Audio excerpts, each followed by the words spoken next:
So hey guys, আসসালামু আলাইকুম। আমি লাফিজ। সবাই কেমন আছেন? আশা করি অনেক ভালো আছেন। আমিও আলহামদুলিল্লাহ ভালো আছি। সো আপনাদের রিকোয়েস্টে নিয়ে আসলাম ভূতের গল্প। এই গল্পটি অনেক ভয়ানক হবে, আশা করি আপনাদের অনেক ভালো লাগবে। আর এই গল্পের নাম হলো গুপ্তধন। সো বেশি কথা না বাড়িয়ে চলুন ভিডিওটি শুরু করা যাক।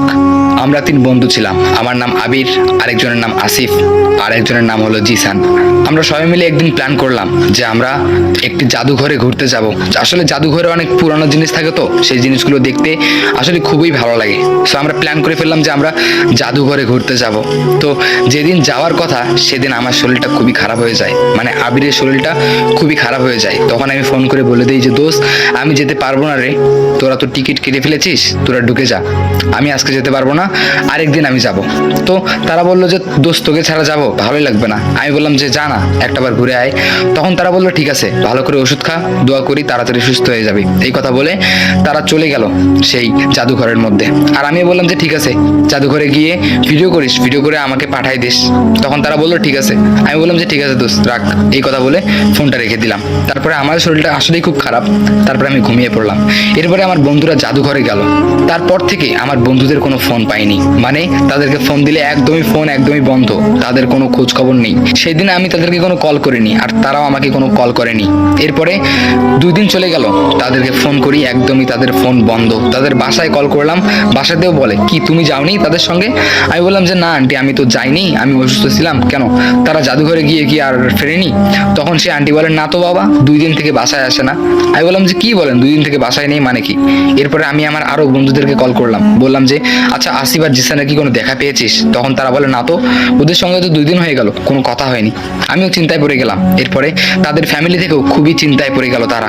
এরপরে তারা সবাই মিলে থানায় জিডি করলো যে আমার ছেলেকে খুঁজে পাচ্ছি না। তারপরে আমার সেই 2টা বন্ধুর ছবি দিয়ে দিলাম, সেই পুলিশও তদন্ত শুরু করলো। তবে দুঃখজনক ব্যাপার হচ্ছে পুলিশও সেই আমার 2টা বন্ধুর কোনো খোঁজ পায়নি। তারপরে পুলিশ গেল সেই জাদুঘরে গিয়ে তন্ন তন্ন করে তদন্ত করলো, তবে তার কোনো সন্ধান পেল না। তারপরে সিসি ক্যামেরা ছিল সেই জাদুঘরের মধ্যে। তারপরে পুলিশ বলল সেদিনের রেকর্ড দেখান। সেই সিসিটিভির ফুটেজ দেখেও কোনো লাভ হলো না, পুলিশ কিছুই করতে পারলো না। চলে গেল 10 দিন, আর আমার বন্ধুর কোনো খোঁজই নাই, পুলিশও কিচ্ছু করতে পারলো না। আরো খুব চিন্তায় পড়ে গেলাম। তারপরে আমি বললাম যে আচ্ছা, আমাকে একবার ওই জাদুঘরে যেতেই হবে, দেখতে হবে ওরা হঠাৎ করে উধাও কি করে হয়ে গেল। এটা তো সম্ভবই না, কিছুতেই সম্ভব না, এই ইন্টারনেটের যুগের মধ্যে কিছুতেই সম্ভব না। আমি গেলাম সেই জাদুঘরে গিয়ে বললাম আচ্ছা, যদি কিছু মনে না করেন, মানে সেই দিনের কি ফুটেজটা দেখা যাবে, মানে আমার বন্ধুরা যেদিন এসেছিল। তবে আমি সেই ফুটেজটা দেখে বুঝতে পেলাম যে তারা জাদুঘরে অনেক ঘোরাঘুরি করতে হঠাৎ করে একটা জায়গার মধ্যে তারা থেমে যায়। থেমে গিয়ে কিছু লোককে কি কি যেন জিজ্ঞেস করে, তবে সিসি ক্যামেরার মধ্যে তো ভয়েস শুনতে পাওয়া যায় না, আমি বুঝতে পেলাম না। তারপরে যেই লোকটাকে তারা জিজ্ঞেস করেছিল সেই লোকটাকে আমি ধরলাম, ধরে বললাম যে আচ্ছা ভাই, মানে আমার সেই বন্ধু দুটো আপনাকে কি জিজ্ঞেস করেছিল? তখন সেই লোকটি বলল এই নকশাটার ব্যাপারে জিজ্ঞেস করেছিল। আসলে সেই জাদুঘরে অনেক পুরনো একটি নকশা ছিল, কিসের যে নকশা সেটা আমিও জানি না। তারপরে আমি বললাম যে আচ্ছা আপনাকে কি জিজ্ঞেস করেছে? তখন সেই লোকটি বলল আমাকে জিজ্ঞেস করেছে যে এই নকশাটা কিসের। তখন আমি বলেছিলাম যে আসলে এই নকশাটি হলো গুপ্তধনের। তখন তারা বলে আচ্ছা এটা কি সত্যি? হ্যাঁ, এটা তো অবশ্যই সত্যি, এটা যেহেতু অনেক পুরনো, আর পুরনো দিনে তো গুপ্তধন ছিলই, এটা তো স্বাভাবিক ব্যাপার।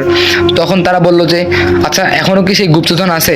আসলে সেটা তো আমি বলতে পারবো না, এই নকশাতেই হয়তো বা গুপ্তধনের সন্ধান পেয়ে যাবেন। তখন তারা আর আমাকে কোনো প্রশ্ন করেনি, তারপরে তারা তাদের মতো করে চলে যায়।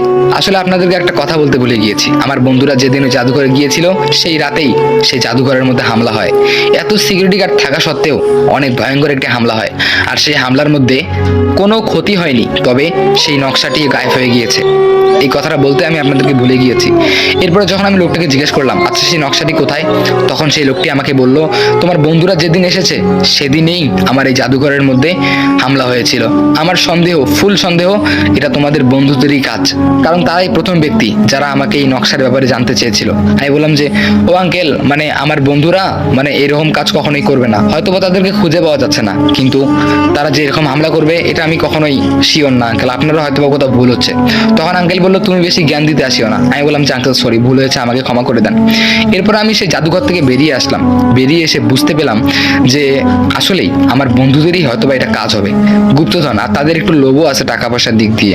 তারপরে আমি কিছু মনে না করে আরেকবার গেলাম সেই জাদুঘরে গিয়ে সে আঙ্কেলকে বললাম আঙ্কেল প্লিজ রাগ করিয়েন না, একটা কথা বলবো শুধু।